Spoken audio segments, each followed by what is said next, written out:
Well, ladies and gentlemen, welcome to another episode of the Metrics and Mayhem podcast.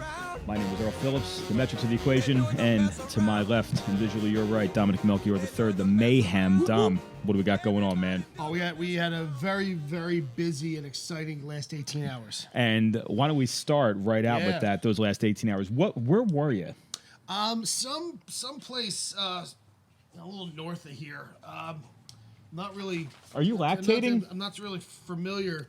Are you lactating? Oh my gosh, Fenway. Fenway Park. Wow, what was going on at Fenway Park? A little small thing car called show? the ALCS. You know, something the Phillies fans would know nothing about. No, just the championship Because they're in the series. National League. But Yeah, just right. the championship series.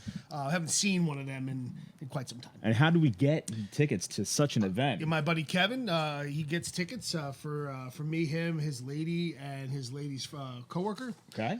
So the four of us went. That's It good was a work great out of time. Kevin. Yeah, and he said, if you can get up here, I got a ticket for you. And I said, Look at that. And he was like, okay, well, I'm crashing on your couch. Charter the private plane. Let's go. That's cool. So let's talk about first the pregame. Pregame. What did we do leading up to it? We immediately go to the stadium, and I immediately get a sausage and peppers and sandwich. is that right? Yeah, because you got to go to the sausage cart when you're in Fenway. It's a staple. Okay. You go to the sausage cart and you get a sandwich. Now, I've never been to a Fenway game, so this is all new to me. But go ahead, the sausage and pepper cart. Yeah, you go to the sausage and pepper cart. Then you buy a souvenir. Is there any kind of tailgate? Sorry to cut you off. No, not really. I mean, it's in the city, right? It's in the city. So the parking, it's not the traditional parking lots that we have. I mean, we have an entire block dedicated to getting fucked up. But yeah, Family show, people. Family show. They have the entire block around Fenway loaded with bars, and then they corner everything off, and you kind of like pregame drink in the street a little bit. Okay. But you're mainly going in and out of bars. Got it. Okay, cool. And do we have a favorite bar that we frequent up there when we go to games? The Cask and Flagon. Cask and Flag. Yeah, I mean it's right next to Fenway. It's a staple. Okay. It's the best place to go in my opinion. Very good. Yeah. All right, so we hung out there how long? Probably about an hour. Okay. And I had a few seltzers. okay. Maybe a shot or two of Herradura. No problems with that. Get the blood flowing. It was going to be a cold night. And we're getting the blood flowing, and now we're walking into Fenway. What does it feel like to walk into playoff baseball? Oh man, it's how I would feel. I guess walking into Fenway for me is how Ben Simmons will feel when he gets traded. Yeah. Just pure euphoria. Very good. And everybody's all juiced up. Any Astro fans? Couple Astro fans. A couple Astro fans in our row. Now let's talk about the difference in fans treating. I'm curious about it, right? So as a Philly fan, obviously we're Eagles fans. We know how the away people are treated.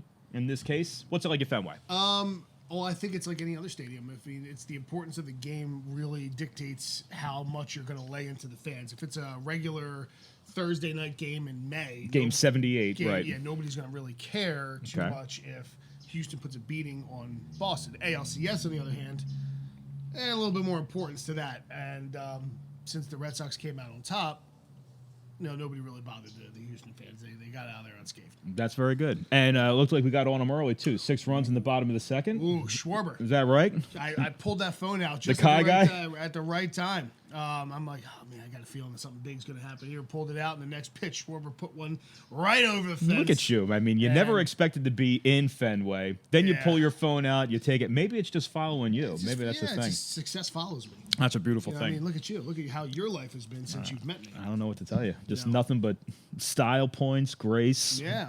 And one of the big surprises of the night is the guy who threw out the first pitch. Who was that? My guy. Which guy is that? My guy, Jonathan Papelbon. Look at that. Love Pat. I did not know you were a Papelbon fan. Oh, how could I not be a Papelbon fan? Because he's a mental midget. No, stop. He was not. Yeah, he was not. He was misunderstood. He's passionate. Yeah. So was John Rocker. Yeah. And he fought. He fought Bryce Harper. I remember in Washington. So I can't imagine that Phillies would have Papelbon in. What did Pap throw? Was it just a four-seamer right down? He went off the bump. Okay. And fired one at about 90 miles. Is that right? Yeah, I gotta like that. He said he was going to do it too in the pregame. He said, "I'm going to fire this thing and I'm going to put it in the dirt so the catcher's got to block it." Very good. Veritek was supposed to be the catcher. Oh, okay. It wasn't him. It was the current Red Sox backup catcher. Got it. Okay. Very good. Now, what, if you don't mind my asking, do we know what a ticket is running to get you into Fenway for the playoffs? I think it was $175. $175. Okay. For an ALCS game, I don't think it's too technical. Yeah, right. We're in Boston. Yeah, It's just we're kind of Boston, it's the way it goes. Feeling good about wrapping everything up? They look good. They do look They good. look good. They look good, and they're getting to that bullpen early. And I think that's the thing that's going to help them in the later part of the series. Is I think Dusty Baker is doing his team a disservice by pulling their starters out so early and letting that bullpen get taxed. Because it's not like they have a couple days in between, like in basketball, where they may have like a day or two in between where they get to rest. These bullpen guys are going every single day, and they're getting worked, and they're working a lot. I don't think a starter for Houston has gotten past the second inning in this whole series. Do you think that baseball, out of the four major sports, is the one where the manager can have maybe the most negative impact?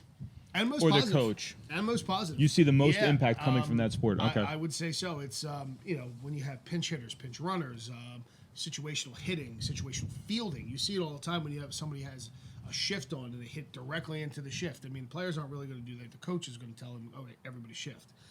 Based on the analytics, based on all the stats. You a fan of the shift? I'm a fan of the shift, but I'm not a fan of players not just being able to put a bunt down. Okay. And just run the first. I mean, like if you're a left-handed hitter, like Schwarber, for perfect example, if there's nobody on, half the entire infield is to the left side of the pitcher. Yeah, right. The third baseman is basically playing where shortstop plays, is, yep. And everybody else is like there's essentially two outfielders, right? And even the left fielder's all the way over. Just lay a bunt down, right, to the left side, and run the first. But they don't do that. Exactly. It's not what they do. But I would like to see a shift that you could shift as long as your infielders stay on the dirt until the pitch is pitched. And then move beyond that. If you want to move beyond that if you want to take a couple steps back, more power to you. But I mean, if you're gonna shift out position, keeping your feet on the dirt is what I would suggest if I was commissioner. Do you have a current favorite Red Sox at the moment? Obviously, a fan of the team. Fan of the team. My current favorite Red Sox would probably be. It's tough. I mean, I would say Devers.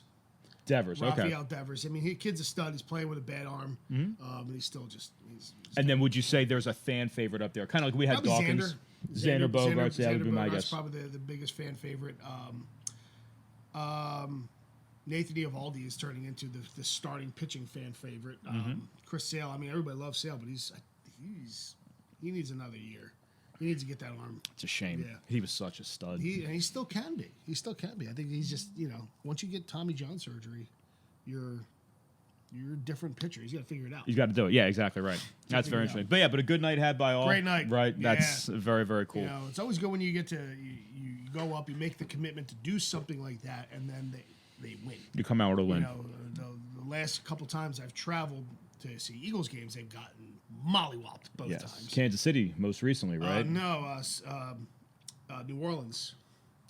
Went down to New Orleans and they lost. Oh, you mean traveling away? Yeah. Okay, got it. Yeah, I went to Seattle and New Orleans and they got their brains kicked in both times. Yeah, that's very frustrating. So, I mean, you make a trip like that and it doesn't usually work out, but it's always good when something like this works out. Agreed. Well, speaking of